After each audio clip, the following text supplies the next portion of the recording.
Bismillahirrahmanirrahim. Assalamu alaikum dear students. I'm your English teacher Khalid Hussain.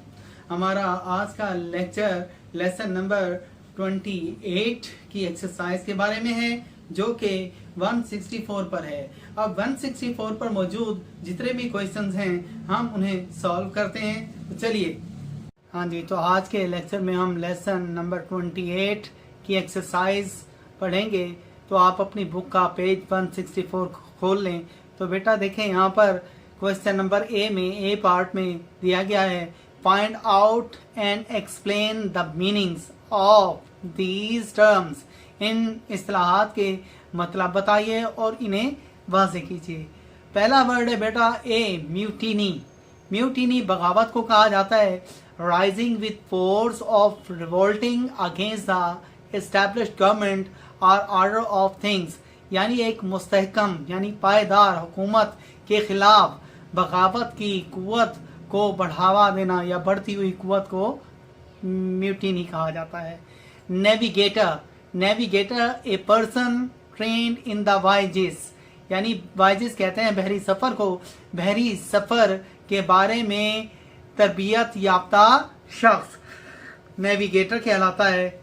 Number 3 पे a journal, a journal a diary maintained by a ship captain, एक बहरी जहाज के कप्तान की बनाई हुई डायरी, मेंटेन की हुई बयास या diary for writing details of his journey daily, अपने रोजमर्रा के सफर की तफसीलात को लिखने के लिए।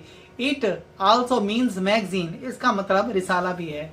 यानी एक बहरी जहाज के कप्तान की अपनी रोजमर्रा के बहरी सफर के बारे में तफसीलात लिखने के लिए एक बयास को तरतीब देना, एक बयास का इंतजाम करना जर्नल कहलाता है। उसके बाद है जी एन आर्मर। आर्मर कहते हैं एक असला साज को। A person well train in making arms and ammunition, एक ऐसा शख्स जो कि असले और बारूद को बनाने के लिए बेहतर तरीके से तरबियत याफ्ता हो, यानी अच्छा तरबियत याफ्ता हो। असले और बारूद को बनाने के लिए एक अच्छा तरबियत याफ्ता शख्स आर्मर कहलाता है। Cutlasses, sword or daggers with curved blade, खमदार ब्लेड वाले खंजर। डैगर्स क्या होते हैं? खंजर या फिर तलवार, कटलेसेस कहलाते हैं। ए बोटेनिस्ट, ए बोटेनिस्ट माहिर नबातात, a person learn in the science, a person learn in the science of botany और प्लांट लाइफ, एक ऐसा शख्स जो कि इल्म नबातात या पौधों के इल्म के बारे में या पौधों की हयात के बारे में, जिंदगी के बारे में इल्म रखता हो, वो बोटेनिस्ट कहलाता है। ए चार्ट, ए मैप और any other detailed information about anything given with diagrams और पिक्चर्स, किसी भी चीज के बारे में डायग्राम या तस्वीरों के जरिए तफसीली मालूमात या नक्शा एक चार्ट कहलाता है। तो इसके बाद पार्ट बी को हम हल करते हैं। Use these words in sentences of your own so as to show their meanings, इन अल्फाज को अपने मतलब वाजे करने के लिए जुमलों में इस्तेमाल करें। ब्रूटल, बेईमाना तौर पर यानी वहशियाना तौर पर। The little boy was injured by his father in a very brutal manner, छोटे लड़के को उसके बाप ने बड़े ही वहशियाना अंदाज से जख्मी कर दिया। डेस्टिनेशन, मंजिल मकसूद। Where are you going, please tell me about your destination, आप कहाँ जा रहे हैं, मेहरबानी करके मुझे अपनी मंजिल मकसूद के बारे में बताएं। अपील्ड, इल्तजा की। The poor boy appealed the people for help, बेचारे लड़के ने या गरीब लड़का भी कह सकते हैं पुअर बॉय, और द पुअर बॉय बेचारगी के मायने में भी आता है। The poor boy appealed the people for help, बेचारे लड़के ने मदद के लिए लोगों से इल्तजा की, दरखास्त की। थ्रेटनिंग, थ्रेटनिंग होता है धमकी देना। The robber was threatening to kill the master of the house, डाकू घर के मालिक को कत्ल करने की धमकी दे रहा था।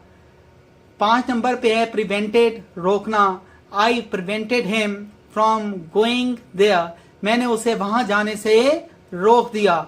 नंबर 6 पर है कॉन्शियस। कॉन्शियस होता है जी जमीर। Do you feel the prick of conscience after doing some evil work? क्या आप कोई बुराई करने के बाद या बुरा काम करने के बाद अपने जमीर की चुभन को महसूस करते हैं? हेजिटेटिंग, हिचकिचाहट यानी हिचकिचाते हुए। He started hesitating in reply of my question. उसने मेरे सवाल का जवाब देने में हिचकिचाना शुरू कर दिया। हिचकिचाना शुरू कर दिया। नंबर 8 पे है रेजिस्टेंस। कुव्वत मुदाफियत को भी कहा जाता है, मज़ामत को भी कहा जाता है। He did not have any resistance left in him against sickness. उसमें बीमारी के खिलाफ मदाफियत बिल्कुल बाकी नहीं रही, मज़ामत बिल्कुल बाकी नहीं रही।